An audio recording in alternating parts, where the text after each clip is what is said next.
구약성경 사사기 21장 8절에서 12절까지입니다.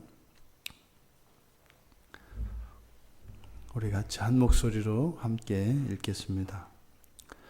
또 이르되 이스라엘 지파 중 미스바에 올라와서 여호와께 이르지 아니한 자가 누구냐 하고 본즉 야베스 길르앗에서는 한 사람도 진영에 이르러 총회에 참여하지 아니하였으니 백성을 계수할 때에 야베스 길르앗 주민이 하나도 거기 없음을 보았음이라.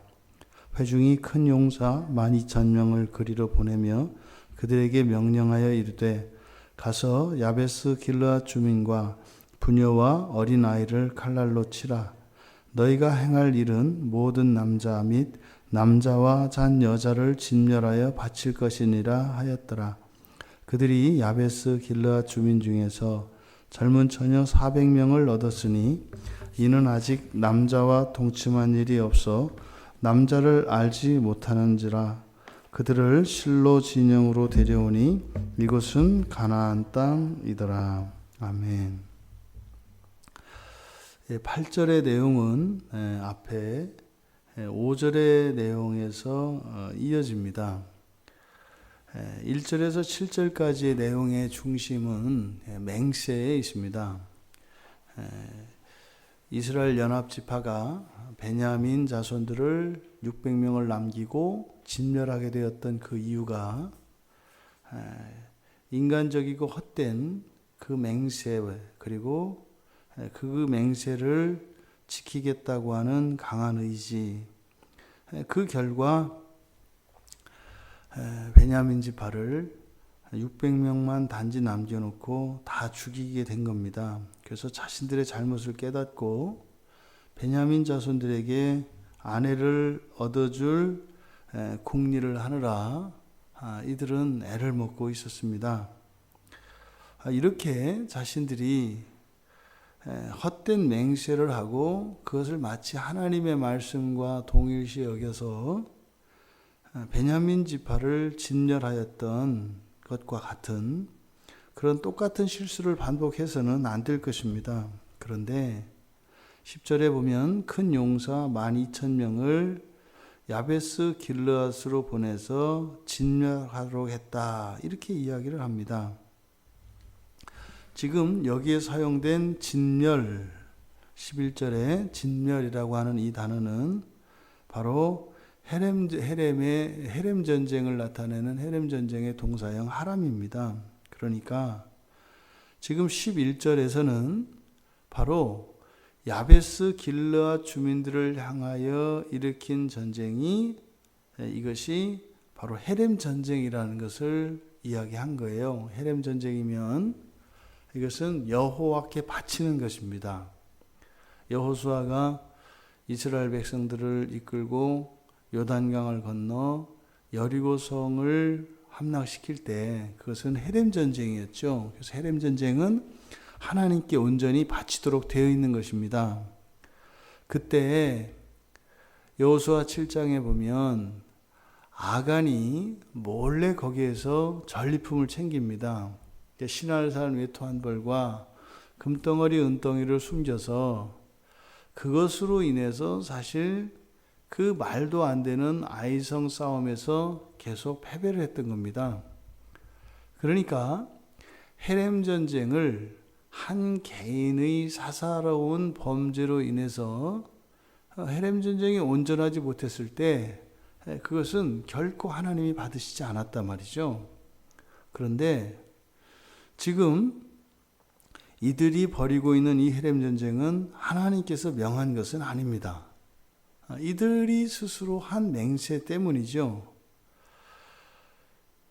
지금 이들이 총회를 소집하고 총회에 참여하지 아니한 자들을 이렇게 헤렘하겠다라고 하는 것은, 이것은 정당한 명분이 있습니다. 왜냐하면 이스라엘 공동체는 이렇게 총회로 모일 때는 반드시 모여야 하기 때문입니다. 그런데 지금 이 야베스 길르앗에 대하여 헤렘 전쟁을 선포한 이 국면에 좀 우리가 자세히 들여다보면 이상한 내용이 있습니다. 11절에 너희가 행할 일은 모든 남자 그리고 남자와 잔 여자를 진멸해서 바칠 것이다 그럽니다. 그럼 헤렘 전쟁은 모든 사람은 다 죽여야 합니다. 왜냐하면 하나님의 것이기 때문이죠. 그런데 여기서 남자는 모든 남자인데 여자는 모든 여자가 아닙니다. 남자와 잔 여자예요. 그리고 뒤에 이어지는 내용을 보면 바로 이들이 야베스 길르앗을 진멸하는 가운데 젊은 처녀 400명을 살려서 가나안 땅으로 데려온 것이 기록되어 있습니다. 지금 이 야베스 길르앗 전쟁, 이 야베스 길르앗을 진멸한 이 사건은 성경에서 굉장히 중요한 의미가 있습니다. 왜냐하면 우리가 지금 성경을 뒤에서부터 살펴보기 때문에 이제 왕조 시대에 이들이 범했던 타락, 그리고 우리는 솔로몬의 성전을 잊을 수가 없어요. 그런데 바로 그 시작, 성전조차도 온전히 지을 수 없게 되었던 그 시작이 바로 여기 야베스 길르앗이라는 것을 우리가 발견하게 됩니다. 이게 무슨 말인가 하면 헤렘 전쟁조차도 이제는 하나님께 할 수 없는 상실한 마음을 가지게 되었다는 거예요. 물론 우리가 아담이 원죄를 지었을 때 그때부터 우리가 전적으로 타락하고 완전히 부패했습니다만 이스라엘 역사 속에서 이제 하나님께 온전히 바칠 수 있는, 바쳐야 되겠다고 하는 그 마음, 그 하나님의 영광에 대한 그 기본적인 그 신앙심, 그것이 사라진 사건이 바로 이 사건이라고 말씀을 드리는 겁니다. 왜냐하면 헤렘 전쟁을 하는데 그 헤렘, 다시 말해 하나님께 바쳐진 그 사람들 가운데 사람들이 사사로이 그 가운데에서 400명의 처녀를 살려서 바로 이들의 골칫거리는 바로 베냐민 사람들입니다. 이들의 잘못으로 베냐민 사람들을 600명만 남기고 다 죽였기 때문에 이 베냐민 자손을 다시 번성케 해야 될 책임을 느끼게 된 거죠. 그런데 또 이들이 헛된 맹세를 해서 아내를 주지 않기로 맹세했기 때문에 그 맹세를 깨고 회개하면 될 터인데 그렇게 하지 않고 자신들의 맹세를 지키려고 하다 보니 그러면 이 베냐민 사람들에게 아내를 주어야 할 텐데 자신들이 주지 않겠다고 했던 맹세를 절대적인 것으로 생각을 하고 있기 때문에 그들에게 아내들을 줄 수도 없고 안 줄 수도 없는 이러한 진퇴양난의 처지에 있었던 거죠. 그래서 이들이 그 해결책으로 생각해낸 것이 바로 이 헤렘 전쟁은 어차피 다 죽이는 거니까 이 가운데에서 처녀들을 살려서 베냐민 사람들에게 주면 되겠다라고 하는 결론을 냈다는 거예요. 여러분, 지금 이스라엘 연합지파가 가지고 있는 문제, 이들이 풀어야 할 문제, 그것은 순전히 자신들의 잘못으로 인해서 생긴 겁니다. 그러면 자신들의 잘못을 돌이켜야죠. 그럼 자신들이 했던 이 헛된 맹세를 하나님 앞에 회개하고 맹세를 취소할 일이다 이 말이에요. 그래서 자신들의 딸을 베냐민 사람들에게 주어서 다시 지파 간에 화해하고 평화를 회복해야 된단 말이죠.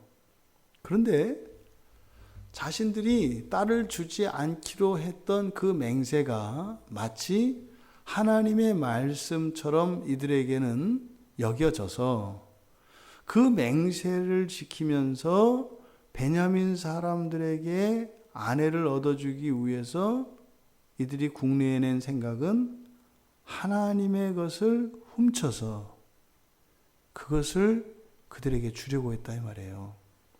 그러니까 자신들의 범죄로 말미암아 생긴 문제를 해결하기 위해서 더 큰 죄를 저지르고 있다는 겁니다.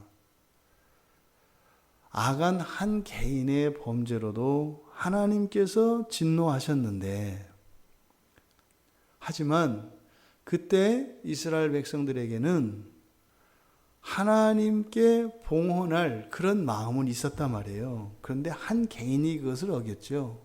근데 지금 이 야베스 길르앗 사건은 우리로 하여금 당혹감을 감출 수 없게 합니다. 왜냐하면 연합지파, 이스라엘 연합지파 공동체 전체가 헤렘 전쟁을 인정하고 있지 않다는 거예요.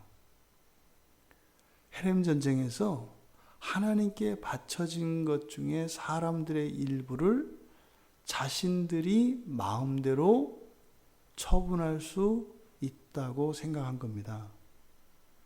이제 이스라엘에는 더 이상 하나님께 하나님을 위하여 온전히 봉헌할 수 있는 마음이 사라진 사건, 이것이 야베스 길르앗 사건이다.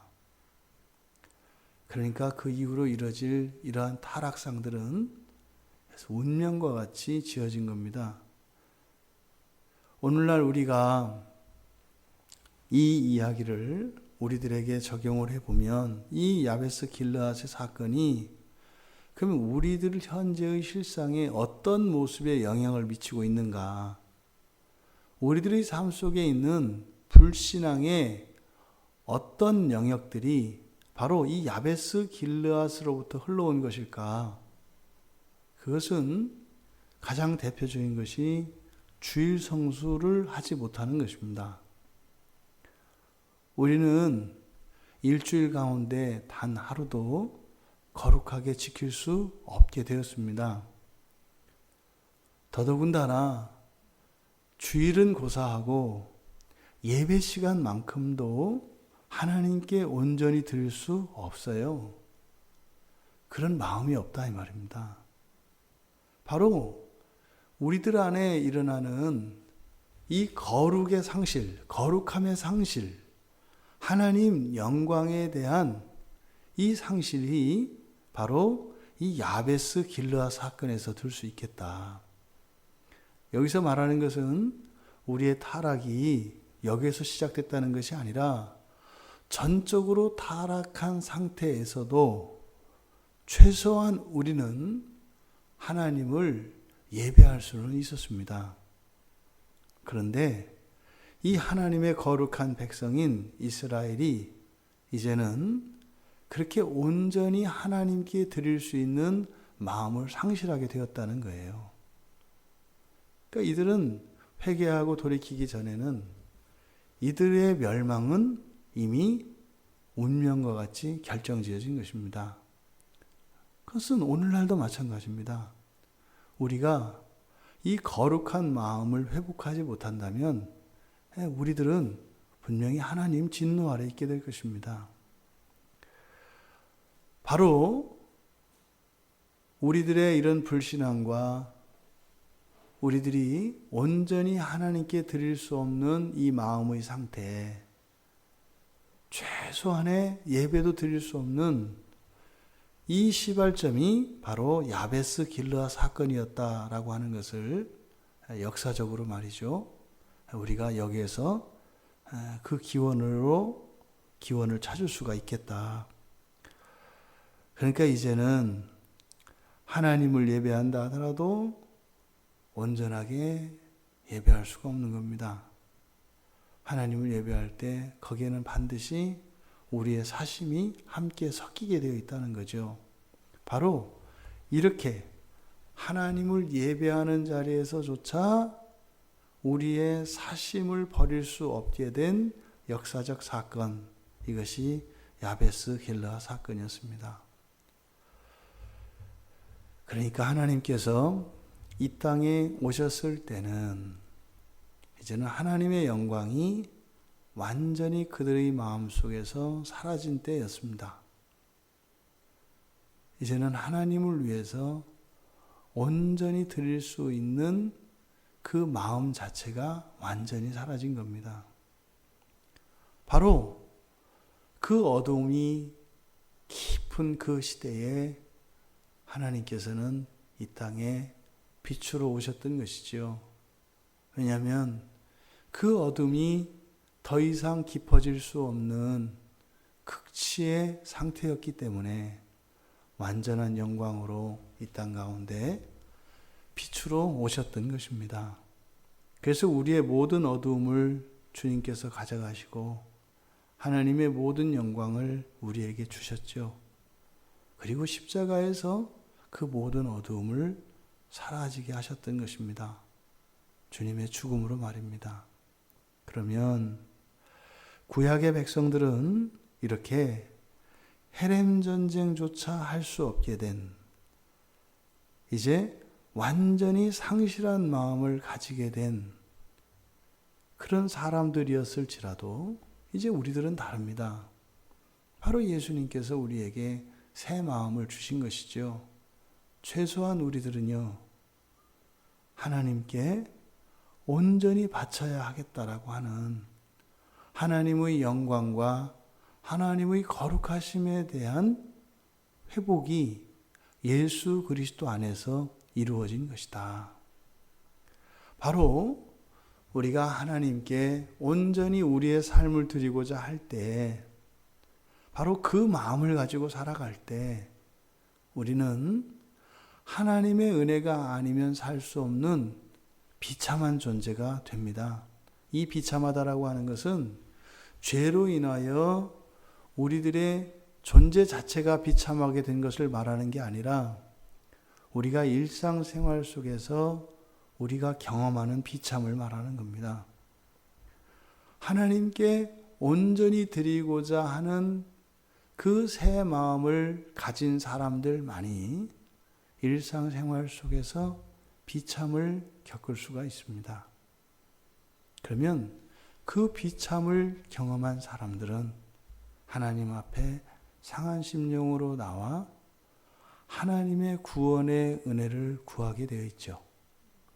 그렇게 함으로 우리의 비참한 마음이 하나님의 은혜로 회복되어지면서 우리 안에 우리의 거룩함이 점차 회복되어져 가는 겁니다. 그래서 우리들의 거룩함이 완전히 회복되어질 때, 그때 비로소 하나님의 영광이 완전히 회복되어지는 것입니다. 자신들의 맹세가 하나님의 말씀보다도 더 우월하게 여기는 이 이스라엘 백성들, 또 그것이 잘못인 것을 깨닫고 그것에 대한 문제를 인식하고 그 해결책을 찾던 이스라엘 사람들이 똑같은 잘못을 또다시 반복하게 되는 이 상황을 우리가 잘 눈여겨보아야 합니다. 우리도 이렇게 같은 잘못을 반복하게 되어질 때 그 원인은 바로 그 문제의 근본적인 원인이었던 우리의 주권, 우리 자신의 생각들과 우리들의 결심을 신격화하고 그것을 신앙으로 만들어 놓은 것에 그 원인이 있다는 것을 기억해야 합니다. 우리 그리스도인들은요, 우리에게 강력한 무기는 회개입니다. 우리가 어리석고 무지해서, 그리고 우리들이 잘못으로 인해서 이렇게 하나님 앞에 불신앙을 저질렀을 때 우리는 회개할 수 있습니다. 그러면 하나님께서는 모든 것을 새롭게 하여 주십니다. 우리가 회복할 수 있는 유일한 길은 회개입니다. 우리의 열심에 있지 않습니다. 우리의 강한 의지에 있지도 않고 오직 회개를 통해서만 우리들은 우리들의 신앙을 회복할 수 있는 것입니다. 바로 그 회개가 우리들에게 능력이 되는 이유는 예수님께서 완전히 하나님의 모든 영광을 우리에게 다 주셨기 때문이지요. 우리가 날마다 살아갈 때 주님께서 주신 새 마음으로 살아가기를 바랍니다. 새 마음으로 살아가는 것은 날마다 비참을 경험하는 것입니다. 그래서 하나님의 은혜가 아니고서는 잠시 잠깐도 살 수 없는, 그래서 날마다 비참한 우리들에게 찾아와 주셔서 우리를 용서하시고 회복시켜 주시고 격려하시고 날마다 새롭게 하시는 그 하나님의 은혜를 누리는 우리 모두가 되기를 주님의 이름으로 축원합니다. 살아계신 하나님, 자신들의 맹세를 하나님의 말씀과 같이 여기며 똑같은 잘못을 반복하며 살아갈 수밖에 없는 이 이스라엘의 비참한 운명에서 예수 그리스도의 보혈로 저희들을 구원하여 주셔서 이제 새 마음으로 하나님께 온전히 저희들을 드리고자 하는 마음을 회복시켜 주셨고 하나님의 거룩하심과 그 영광을 알게 하여 주셔서 저희들의 일상 가운데 그렇게 하나님께 드리고자 온전한 마음으로 하나님께 드리고자 하여도 할 수 없는 저희들의 한계를 늘 자각하며 하나님의 은혜에 매여 있게 하여 주신 그 은혜를 감사합니다. 저희들이 살아가는 일상 속에 하나님이 주신 그 새 마음으로 살아가며 또한 그 새 마음대로 살아갈 수 없는 저희들의 한계를 깨달아 언제나 하나님 은혜에 붙어 있는 저희들이 될 수 있도록 축복하여 주시옵소서. 감사하며 예수님의 이름으로 기도드리옵나이다. 아멘.